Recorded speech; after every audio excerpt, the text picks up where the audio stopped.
a ver, ¿qué es hematología?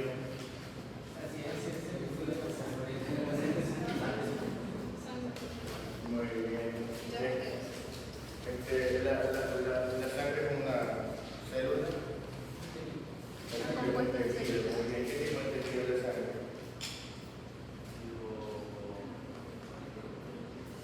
Es un tejido conectivo. Ya, muy bien. ¿Cómo se clasifican los tejidos conectivos?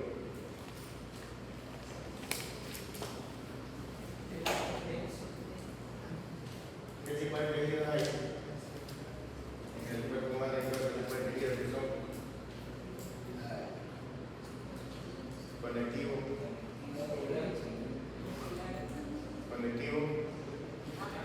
muscular, nervioso y epitelial. Esos son los cuatro tipos de tejidos. ¿Cómo se clasifican los tejidos conectivos? Los tejidos conjuntivos se clasifican según su matriz en los tejidos de matriz sólida, los tejidos de matriz semisólida y los tejidos de matriz líquida, ¿verdad? ¿Qué es lo que caracteriza a los tejidos conjuntivos? Que la diferencia del epitelial, del nervioso, del muscular.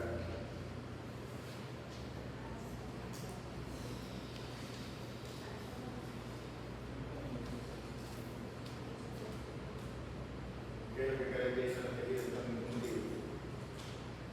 Lo que los caracteriza es que tienen un gran espacio entre una célula y otra. ¿Ya? Tienen una gran cantidad de matriz. ¿Ya? Sus células no están unidas. El tejido nervioso están separados, pero están unidas entre sí por su prolongación. El tejido epitelial, el tejido muscular están directamente pegados unos con otros. Pero en el tejido conectivo las células están separadas. ¿Sí? Y entre ellas hay una gran cantidad de sustancias. Y esa sustancia se llama matriz. Y esa sustancia puede ser sólida, líquida o semisólida. Los tejidos conjuntivos de matriz sólida son el tejido óseo y el tejido cartilaginoso. Los tejidos conjuntivos de matriz líquida son la sangre y la linfa. Y los tejidos conjuntivos de matriz semisólida, esos son los que los llaman conjuntivos propiamente dichos, conectivos, ¿verdad? Que esos sí que esos son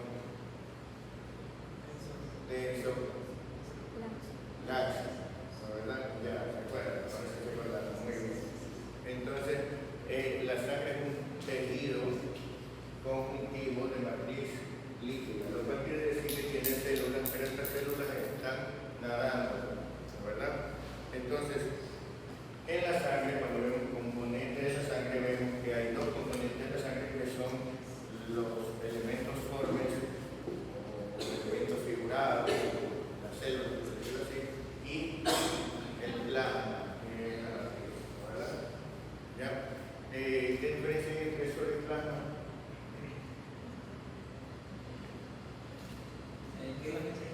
Entre suero y plasma.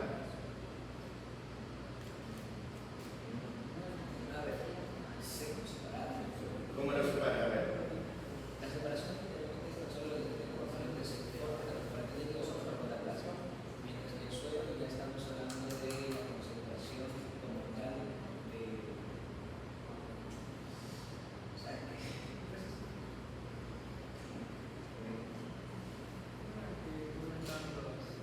Materiales, las proteínas de la población. Los factores de coagulación. Eso es lo que tú quisiste decir muy bien. Sí, yo entendí perfectamente. Ya, bueno, entonces, cuando nosotros estudiamos los componentes de la sangre, acuérdense que lo podemos hacer simplemente centrifugando, ¿no? ¿Qué es lo que hace la centrifugar? ¿Qué es lo que hacemos al centrifugar? ¿Ya? Utilizamos la fuerza centrífuga. ¿Qué significa centrífugo?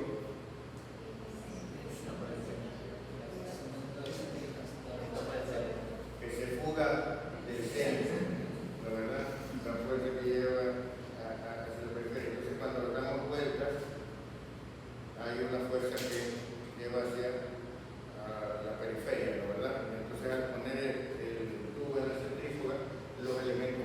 pesados se van hacia el fondo del tubo y los más livianos se quedan hacia arriba, hacia la superficie, ¿no? ¿Verdad?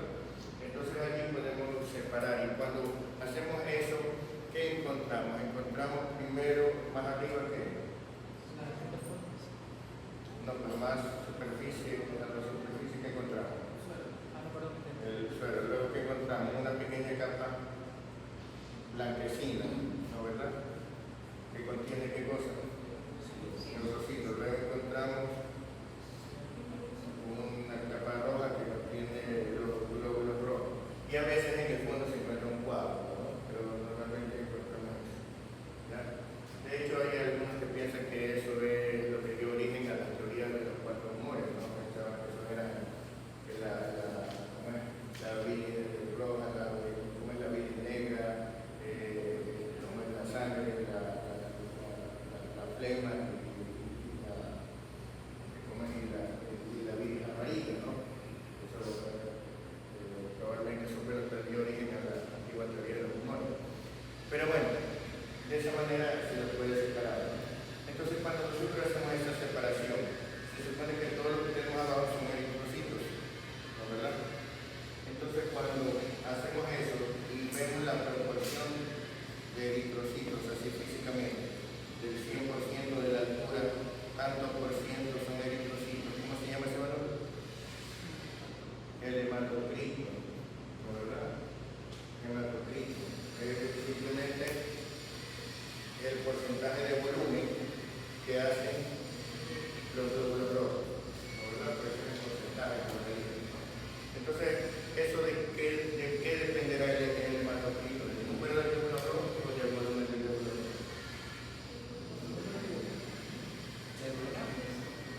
De los dos. De los dos. Porque lo que estamos midiendo es el volumen total. Si hay más glóbulos rojos, habrá más volumen total. Si hay más volumen en cada eritrocito, habrá más volumen total. Entonces, un hematocrito normal puede significar que el número y el volumen están normales, ¿ya? Pero el hematocrito puede cambiar cuando los glóbulos rojos no tienen un tamaño normal, ¿verdad? Puede ser más alto o más bajo, de acuerdo no solo al número, sino también al tamaño, ¿verdad? Acuérdense que el volumen de los glóbulos rojos, para medir el volumen de los glóbulos rojos, entonces, ¿qué tendríamos que hacer? Porque no podemos coger un glóbulo rojo y medirle ese volumen, ¿no? ¿Verdad? Sin embargo, ustedes ven que en los exámenes de laboratorio les entregan una cosa que se llama volumen corpuscular medio, ¿verdad? ¿Sí? ¿Cómo sabemos el volumen corpuscular medio? ¿Cómo podemos saber el volumen corpuscular medio? ¿Podemos saber el número de glóbulos rojos? Eso sí, ¿cómo? Contándolos, ¿no? ¿Verdad? Lo podemos contar directamente por ejemplo. Entonces podemos decir hay tanto por milímetro cúbico, por ejemplo. Ya. Ahora, ¿cómo podemos saber el volumen?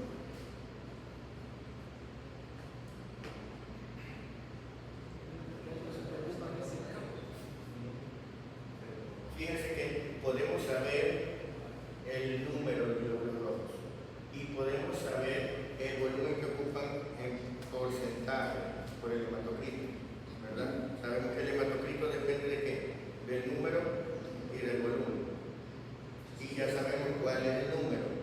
Entonces podemos calcular el volumen, sabiendo el número y sabiendo el hematocrito. ¿Verdad? Exactamente, usando las matemáticas, podemos decir si el hematocrito es igual a multiplicar el número por el volumen. Entonces, si ya sabemos el hematocrito y ya sabemos el número, podemos saber cuál es el volumen, y eso es lo que hace el laboratorio, ¿no? Entonces, el laboratorio lógicamente no nos da el volumen de cada glóbulo rojo, nos da el volumen promedio del glóbulo rojo, porque eso es lo que depende, ¿verdad? ¿Sí? Pero lógicamente que si yo tengo unos glóbulos rojos muy grandes, otros glóbulos rojos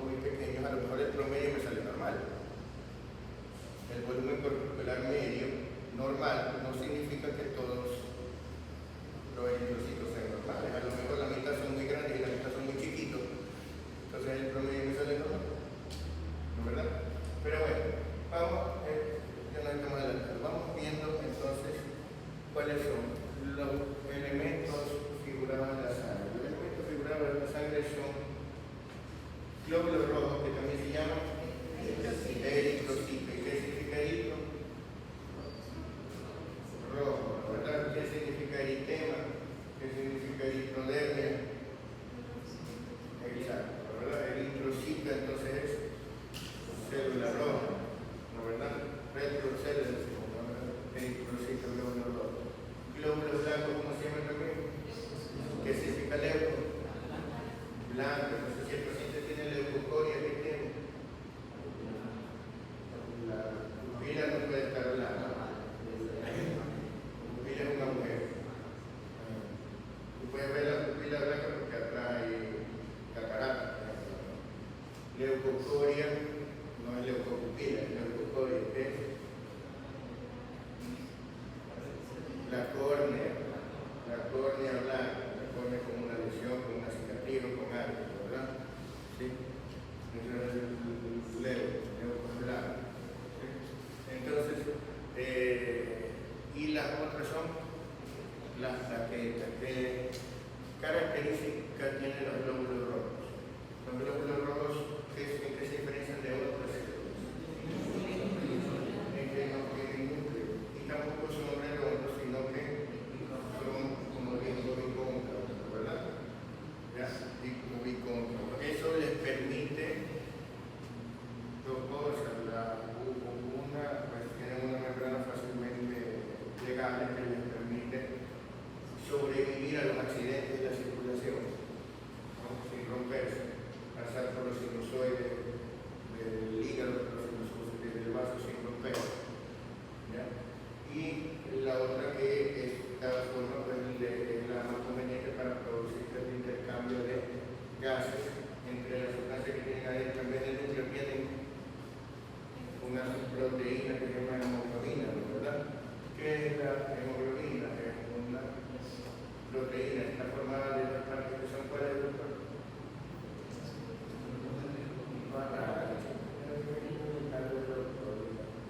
¿Cómo que no se llama hemoglobina? ¿Por qué se llama la hemoglobina? Se llamaría oxidado, que se llama hemoglobina. ¿Por qué se llama globina?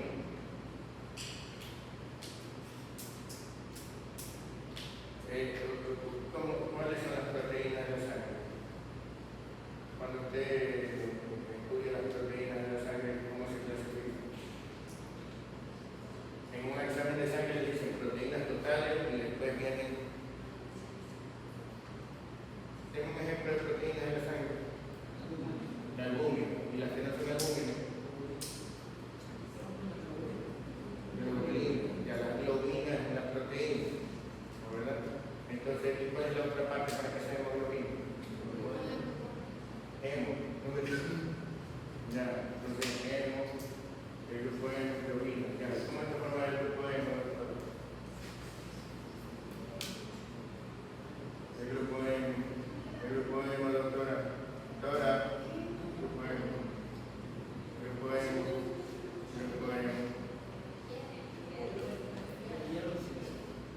Ajá. Sí.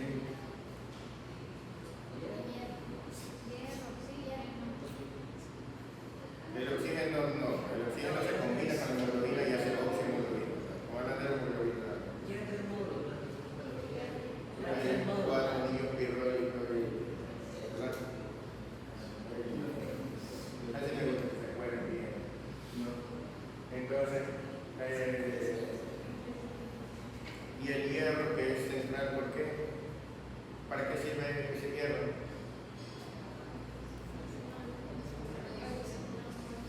Ya, entonces, la hemoglobina, ¿cuántas cadenas de hemoglobina tiene? 4, ¿y cómo son? Muy bien, se acuerdan, eso sí se acuerda. 2 cadenas altas y 2 cadenas altas. Esa es la hemoglobina adulta, ¿no, verdad? Sí, acuérdense que bien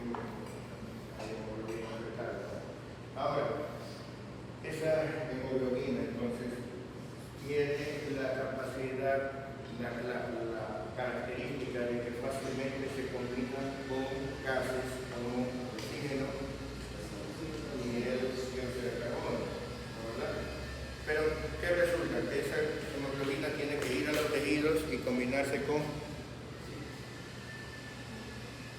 el dióxido de carbono, no tiene que soltar el oxígeno. Y luego tiene que ir a los pulmones y ahí tiene que liberar el dióxido de carbono, ¿la verdad? ¿Ya? Para hacer eso, pues una cosa es los gradientes de concentración, que lo ayuda bastante, ¿no? Y la otra es que la afinidad por el uno y el otro puede cambiar, ¿no?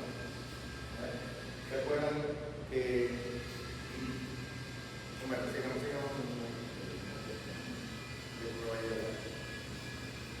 estas células sanguíneas además se dividen, ¿no? ¿Cómo se clasifican los leucocitos? Se clasifican en los que tienen gránulos y los que no tienen gránulos. Porque los leucocitos, ¿para qué sirven? Sirven como sistema de defensa, ¿verdad? Entonces algunos de ellos han desarrollado la capacidad de liberar sustancias que atacan o que sirven para destruir algún patógeno o alguna cosa, y lógicamente antes de liberarla no la mantenemos en el citoplasma regado, ¿no, verdad? Porque se destruyen ellos mismos, lo tienen dentro de gránulos. Entonces hay unos que tienen gránulos y por eso se llaman granulocitos, y hay otros que no tienen gránulos que se llaman granulocitos, ¿verdad? Entonces estos granulocitos a su vez se clasifican de acuerdo a cómo se tiñen esos gránulos. Y el método de tinción más usado en medicina, ¿cuál es, doctora? El método de tinción que más usamos en medicina, que no es gramo, usamos para los tejidos, que tiene dos. ¿Cuál es, doctora? La tinción con hematoxilina y eosina, ¿ya? Son dos pigmentos, dos tintes, como diríamos ustedes, ¿no? Dos tinciones, ¿ya? La hematoxilina, ¿de qué color es, doctor?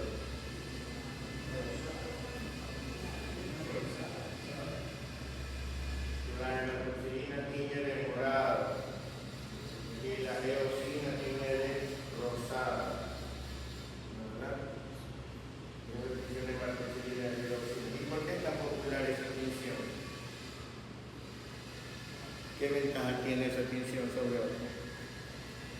¿Por qué usamos esas dos sustancias?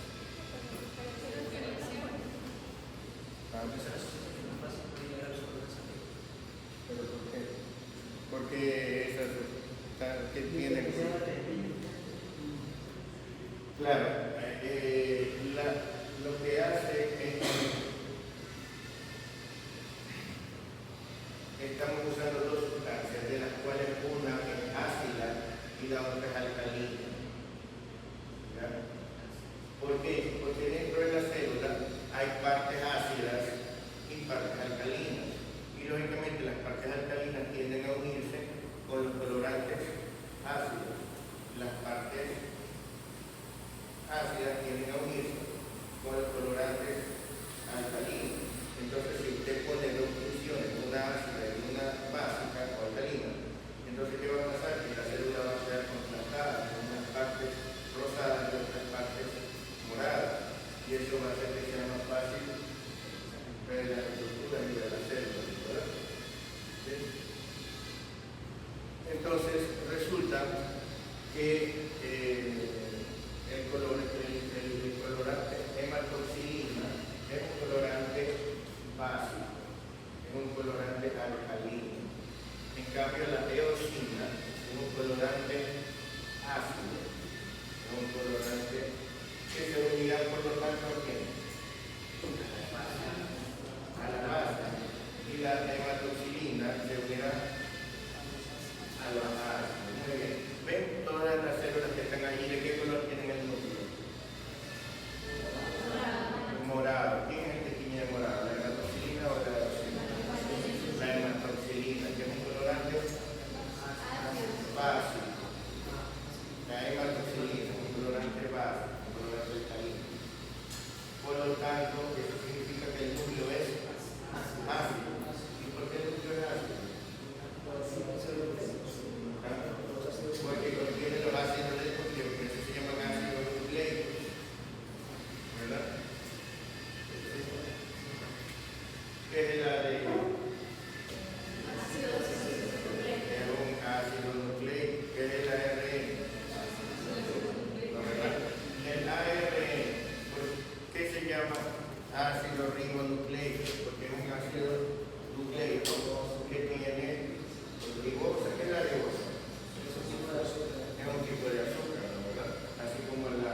básico que es la hematoxilina. Entonces todo lo que está pintado de morado significa que es ácido, ¿no?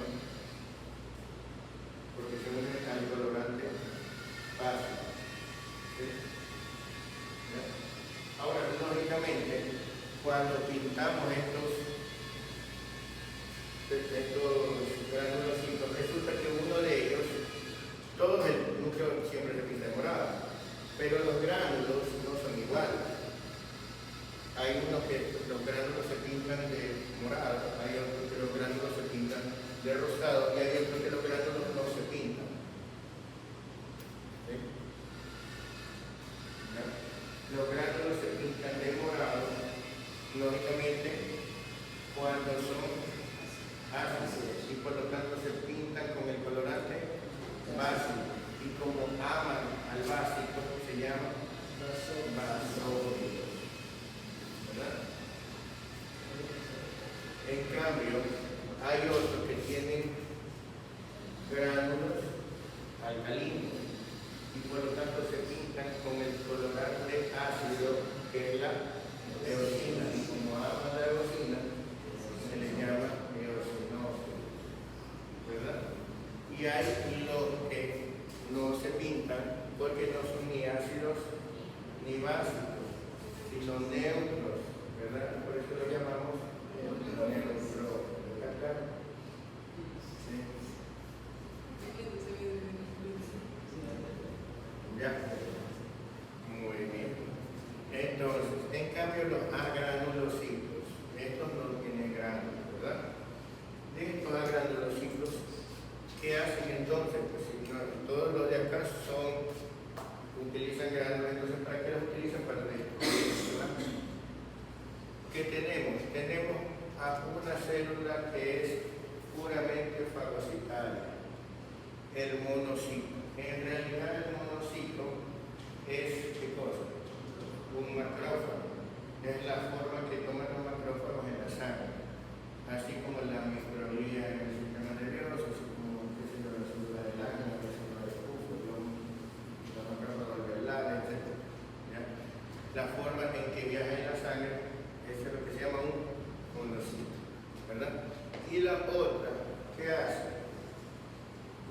La otra es la que se encarga de la inmunidad humoral, ¿verdad? De producir anticuerpos, entonces esos son los linfocitos, y se los llama así porque son mucho más abundantes, más que en la sangre, en la linfa, ¿verdad? Los linfocitos. Muy bien. Entonces, ahora, ya sabemos cuál es la función en general de los leucocitos. ¿Qué función tiene cada uno de ellos en particular? ¿No? ¿Ya? Fíjense ustedes, aquí hablamos de gránulos especializados y aquí hablamos de gránulos neutros, ¿no, verdad? ¿Cuál de estos actúa primero? Los neutrófilos, los que no son ni ácidos ni básicos, ¿ya? Los no especializados, como se dice, son la primera línea de defensa ante una cosa que nos está agrediendo. Los neutrófilos son el primer recurso y de hecho en el adulto son los más abundantes, ¿verdad? El primer recurso, porque los neutrófilos van a atacar lo que sea y no van especializados contra esto, contra lo otro, van a atacar lo que sea que haya. ¿Por qué? Porque apenas llega, todavía no sabemos quién nos está atacando. Entonces mandamos a alguien que actúe contra cualquiera, ¿ya? Después que reconocemos, entonces aquí podemos decir, no sé. Ahora, estos neutrófilos, dentro del cuerpo, la mayor parte de los neutrófilos están dentro de la sangre. La mayor parte de los neutrófilos están en la sangre. Pero de estos neutrófilos que están en la sangre, más o menos la mitad no está circulando. Más o menos la mitad está pegada a las paredes de los vasos sanguíneos. ¿Sí? ¿A esto se los llama? Neutrófilos marginados. ¿Ya? Porque los demás los desprecian, por eso se les llama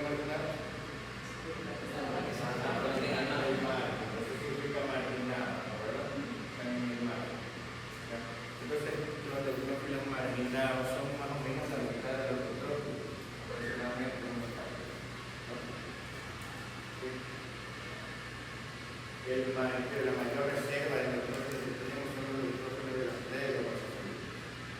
¿Ya? Entonces, cuando usted toma un examen de sangre normal, usted mete la aguja y coge la sangre que está circulando, ¿verdad? Por lo tanto, los neutrófilos que se miden normalmente son más o menos la mitad de los que realmente hay en la sangre. ¿Sí? ¿Ya? Imagínense que pudiéramos justamente sacar todos esos neutrófilos a la circulación. Le tomaríamos un examen de sangre y ¿qué tendríamos? Una tremenda neutrofilia, ¿verdad?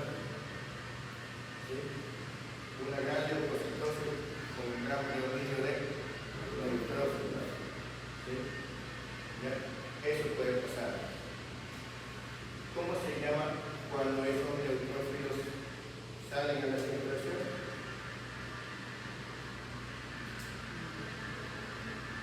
Ese fenómeno se llama desmarginación leucocitaria. ¿Adivinen por qué se llama desmarginación? Desmarginación. La desmarginación leucocitaria. ¿Sí? ¿Cuál es la principal sustancia que provoca desmarginación leucocitaria? La principal sustancia que le ordena a los neutrófilos salir de aquí y irse a la sangre.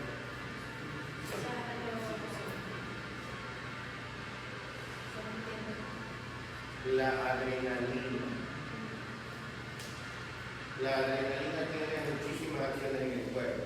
Ustedes saben que es uno de los mediadores de la respuesta simpática, ¿verdad? La adrenalina, entre todas las cosas que hace. ¿Para qué nos prepara la adrenalina? Para el estrés, para el peligro, para luchar o huir, ¿verdad? ¿Sí? ¿No? Si en algún momento no me desmayo, me desmayo del campo. ¿Ya? Está claro, ¿no? La adrenalina que lo que hace, entonces, entre otras muchas cosas, desmargina los demás. ¿Sí? Entonces, cuando ustedes tienen leucocitosis o neutrofilia, lo primero que tienen que ver es si no es una desmarginación leucocitaria. Desmarginación leucocitaria.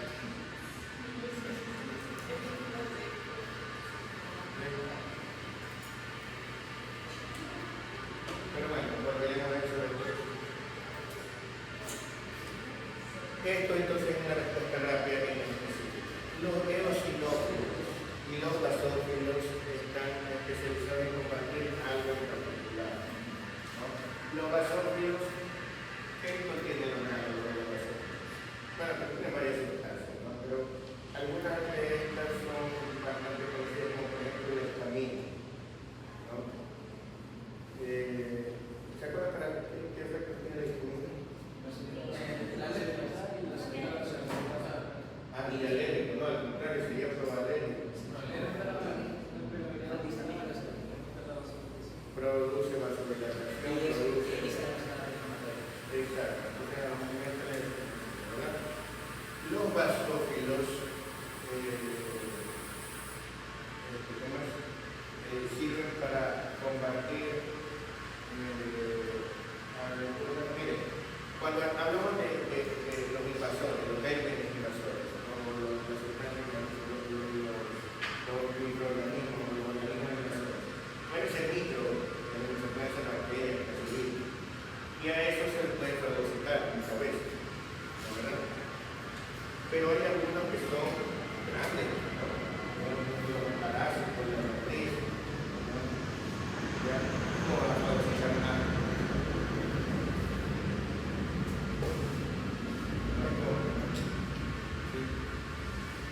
No hay como fagocitar nada. Eso es como los tomates.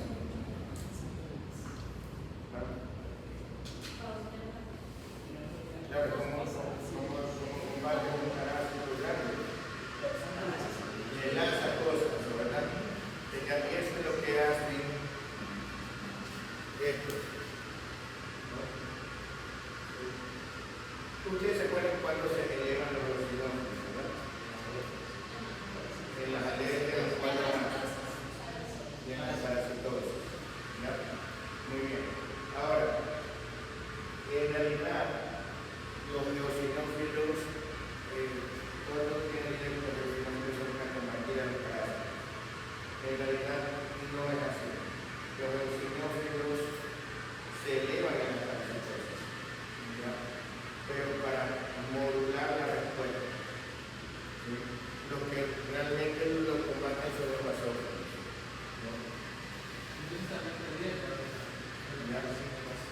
No necesariamente, pero realmente lo que combaten son los basófilos. Lo que pasa es que los eosinófilos tienen que modular para que no se pase.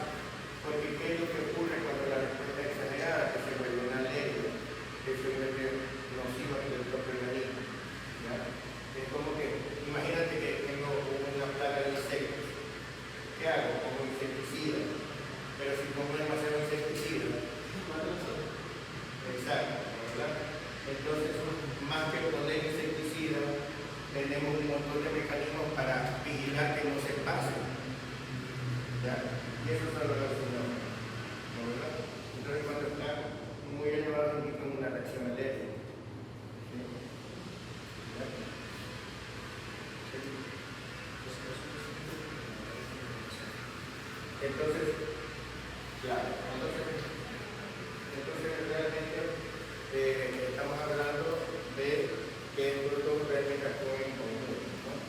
Ahora, la elevación de los eosinófilos, cuando se elevan los eosinófilos en las alergias, generalmente no se elevan tanto. En las alergias se elevan, qué sé yo, 4, 8, 10, 12% máximo. Ya si es una reacción muy intensa. Pero si usted encuentra eosinófilos de 16, 20, 25, ya usted debe pensar que son una parasitosis o una neoplasia que está produciendo los eosinófilos directamente, ¿verdad? ¿Sí? Ahora, otra cosa. Usted puede tener 1.000.000 de Ascaris y no tener eosinofilia. Porque lo que eleva es la parasitosis tisular, la parasitosis cuando invade el tejido. ¿Ya? O sea, se van a llevar muchísimo en una larva amiga cutánea, en una fasciola hepática, se van a una paragotiniasis. En el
Bueno, entonces, más o menos está clara la funcionalidad, ¿no? Ahora, lógicamente que ya deben haber visto la edición del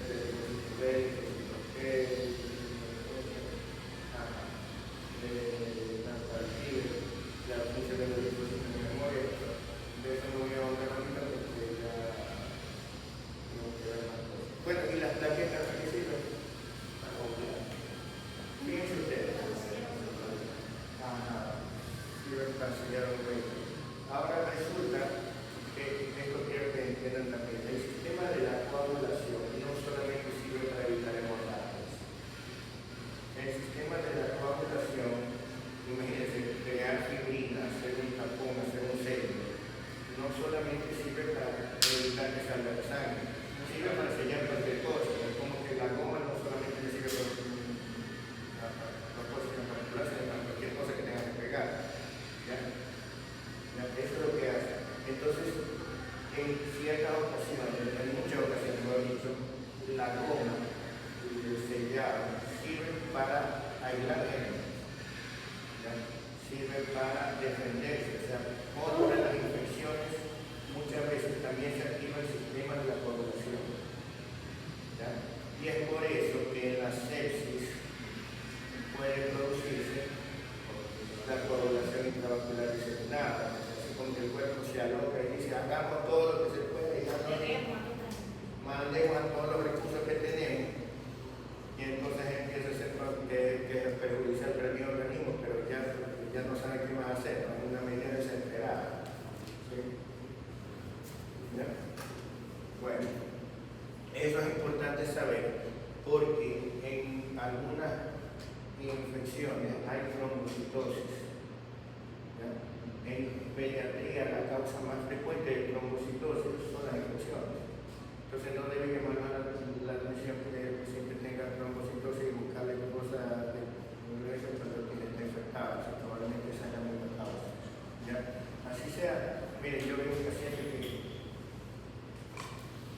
había pensado de todo porque tenía una gran trombocitosis, pero había llegado a un estado que ya se lo veía a punto de morirse.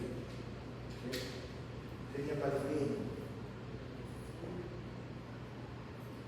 Y usted no ve los libros del paludismo como se trombocitosis, pero había pasado tanto tiempo que el organismo ya no sabía qué más hacer. Cuando lograron descubrir que tenía un plasmodio, le dieron quinina. No está perfectamente seguro, pero le dieron quinina. ¿No? Le dieron quinina el viernes y el lunes estaba como sin nada. Se curó. Pero tenía todo el mundo loco pensando en todas las causas peores del trombocitosis. Digamos. Entonces vamos a ver los eritrocitos. Para seguir con los eritrocitos, primero veamos la producción de eritrocitos, que eso se llama eritropoiesis. Tengo muy pocos alumnos, ¿qué pasa? Están en la feria de Neuro, ¿no?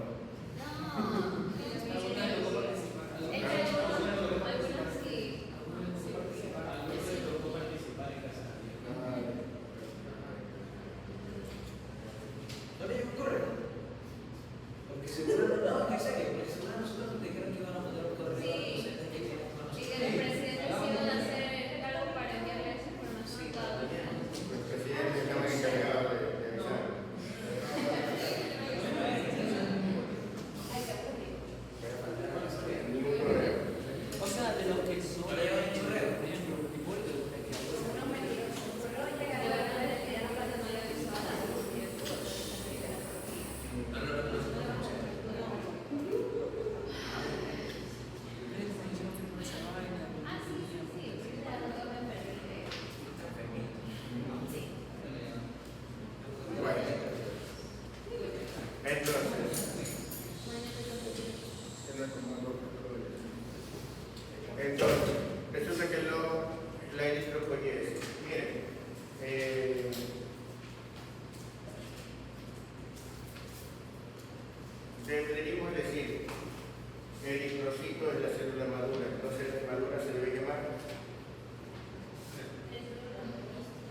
eritrocito, eritroblasto, ¿verdad?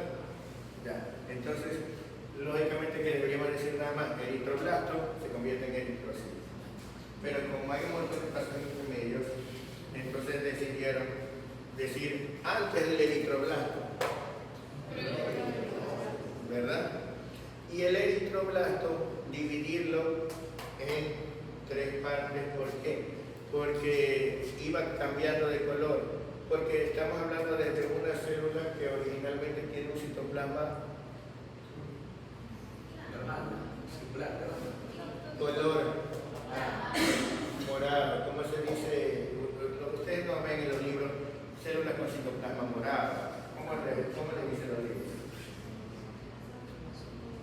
Citoplasma basófilo le dicen. ¿Verdad? ¿Por qué le dicen basófilo? Porque se pinta de la base. Porque se pinta como basofilina, que es morada. De base. De base. ¿No, verdad? Esto es lo que llamamos un citoplasma basófilo. Entonces, pasamos de eso a un glóbulo. ¿Verdad? Vamos cambiando el color. Entonces, pasamos a un... Entonces, ¿qué pasa? Que del proeritroblasto pasamos a un eritroblasto basófilo. Pero después tiene que cambiar de color a un color rojizo, ¿verdad? Un color rosado. Entonces, primero se pintan unas partes y otras no, y entonces tenemos un citoplasma multicolor, pero en vez de decirle eritroblasto multicolor, le decimos policromático, porque cromo significa color, ¿verdad? El cromo es un metal, ¿verdad? ¿Por qué le pusieron cromo?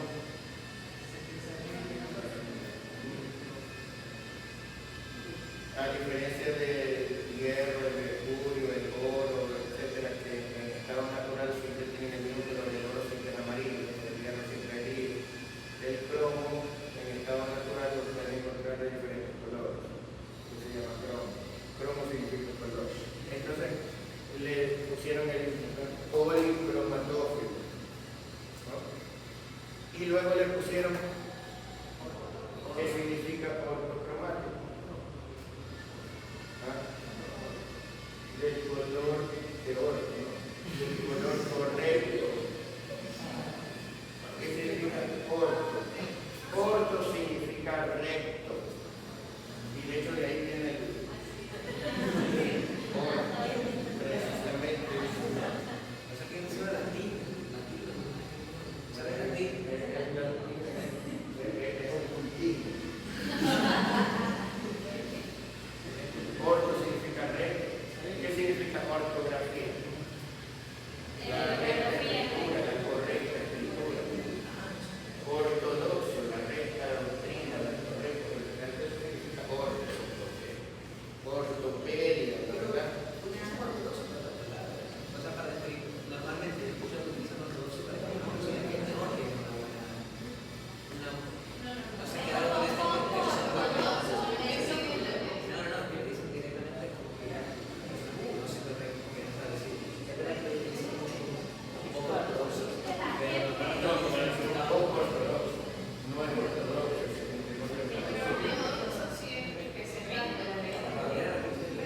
he escuchado mucho decir ortodoxo de esa manera.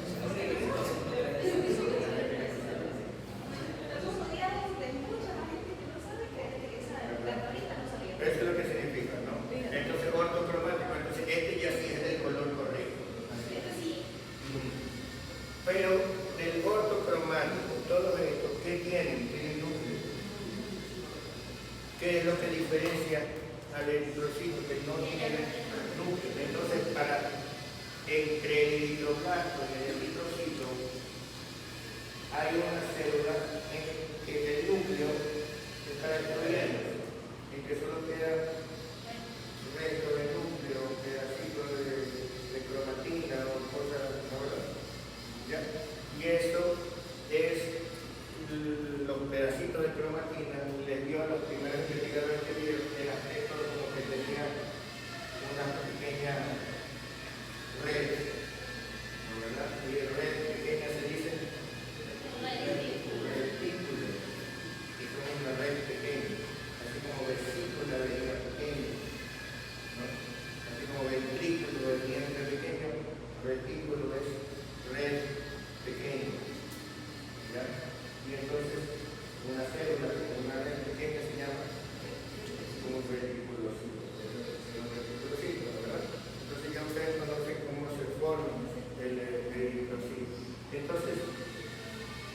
el estadio anterior al eritrocito es el eritrocito.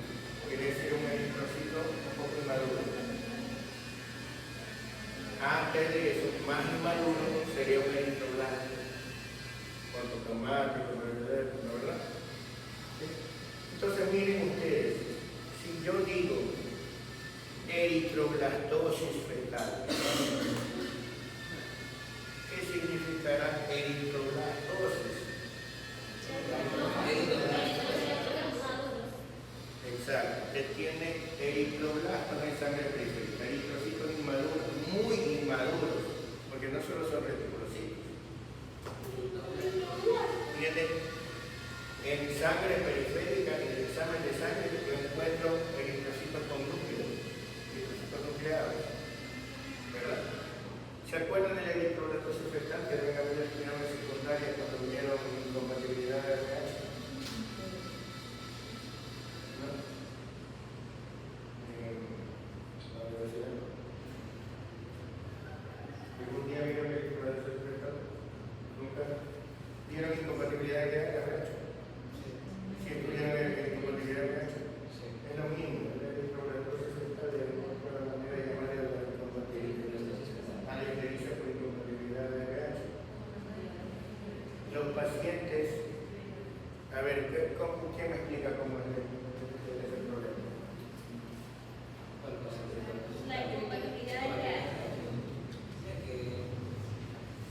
Que entra en la membrana de los circuitos de la pared central del cuerpo, no, el antígeno R, de RH, por eso se está. A ver, hay un antígeno RH, ¿verdad? Que generaría anticuerpos anti-RH, ¿verdad? Ese antígeno, ¿dónde se encuentra? En el glóbulo rojo del padre. En la superficie del glóbulo rojo de las personas que lo tienen, entonces se dice que son RH positivos, y las personas que no lo tienen son RH negativos, ¿verdad? Ya, muy bien. Entonces las personas que no lo tienen Desarrollan el son las que pueden, porque si una misma persona no va a desarrollar anticuerpos antigenismo, ¿verdad? Entonces las personas que no lo tienen serían las que desarrollan el anticuerpo. Muy bien. Ahora, resulta que para que el bebé nazca con problemas quiere decir que tiene hemólisis, por eso tiene ictericia, por eso puede hacer pernículos, ¿verdad? Para que tenga hemólisis quiere decir que se están destruyendo los glóbulos rojos y por lo tanto tiene el antígeno y el anticuerpo, ¿no, verdad? De los dos, ¿cómo es que llega a tener el antígeno y el anticuerpo? Porque los anticuerpos se los pasó la mamá, el anticuerpo se los pasó la mamá, pero la mamá ¿por qué los formó? Porque una persona no forma anticuerpos contra algo que no conoce. Entonces, ¿qué es lo que pasa? Que el padre tiene que ser RH positivo, porque si no el hijo no saldría RH positivo. El hijo tiene que ser RH positivo, el bebé tiene que ser RH positivo, el feto tiene que ser RH positivo para que en el momento del parto, porque no es común la mezcla de sangre durante la gestación, ¿no? Lo más común es que el contacto se produzca durante el parto. Puede ser que generalmente en el primer embarazo los niños no se ven tener problemas. En el primer embarazo, si los embarazos son con un bebé RH negativo tampoco, pero en el primero porque tenga RH positivo no suele haber problemas porque no hay tiempo suficiente para formar una cantidad apreciable de anticuerpos que le vaya a producir la reacción. Pero una vez que la madre conoce al enemigo, no quiere decir que el RH era un porcentaje, entonces ya dio a luz, pero el cuerpo dice no, yo me voy a preparar para la próxima no me coge desprevenido. Entonces en el segundo embarazo que sea RH positivo, ¿qué va a ocurrir? ¿Qué va a ocurrir? Que esos anticuerpos ahí sí van a pasar y van a causar la hemólisis. Ahora que esa hemólisis grave, ¿qué es lo que va a causar el bebé? Va a causar una anemia hemolítica, ¿verdad? Una anemia hemolítica. Como es una hemólisis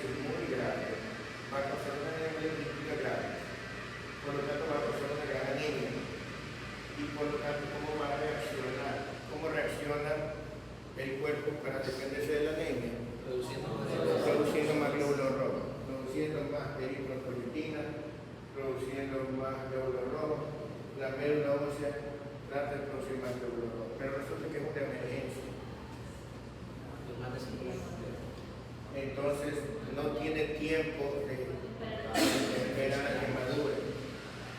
Por eso es que en muchas anemias hemolíticas se encuentra aumento del índice reticulocitario, ¿no? O sea, los mandamos antes de que termine.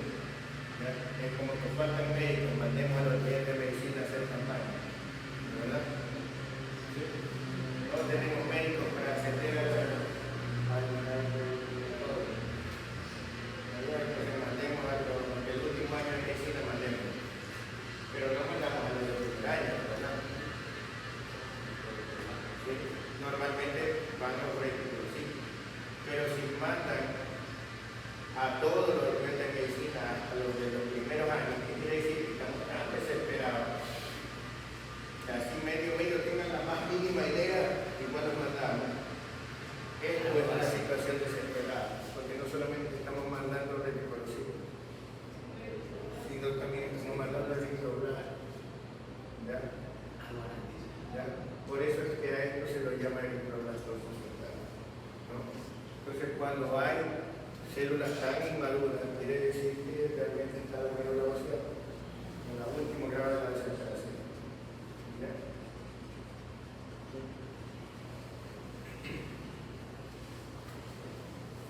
¿Qué es lo que le da el color a los eritrocitos? El hierro, ¿verdad?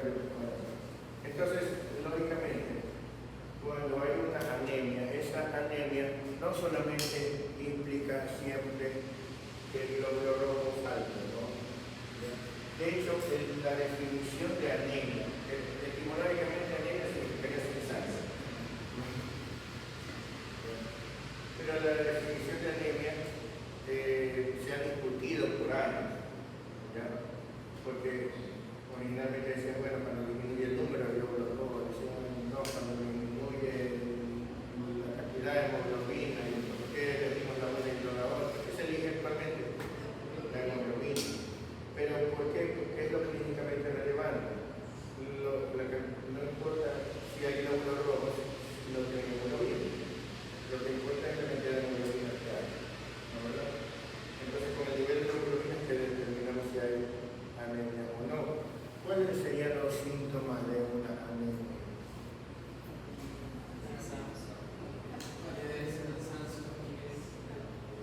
Bien, uno diría,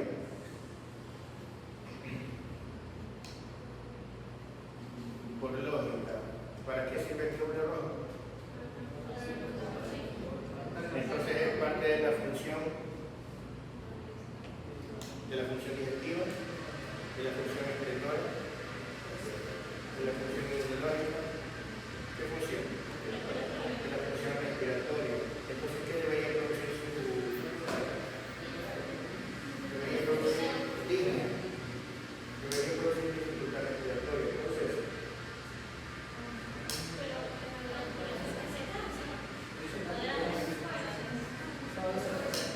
fíjense ustedes que uno le llama cansancio, uno le llama fatiga, uno le llama ansiedad, y en realidad es disnea. Porque a lo que uno le llama fatiga es que cuando haces ejercicio no puedes hacer mucho ejercicio. Eso se llama disnea de esfuerzo. La línea de grandes, porque cuando uno dice línea, uno tiene la idea de que va a haber. Sí, ¿verdad? Cuando uno ve al paciente así, acostado y con esto, está hablando de disnea en reposo, que es el grado más grave de disnea. Pero eso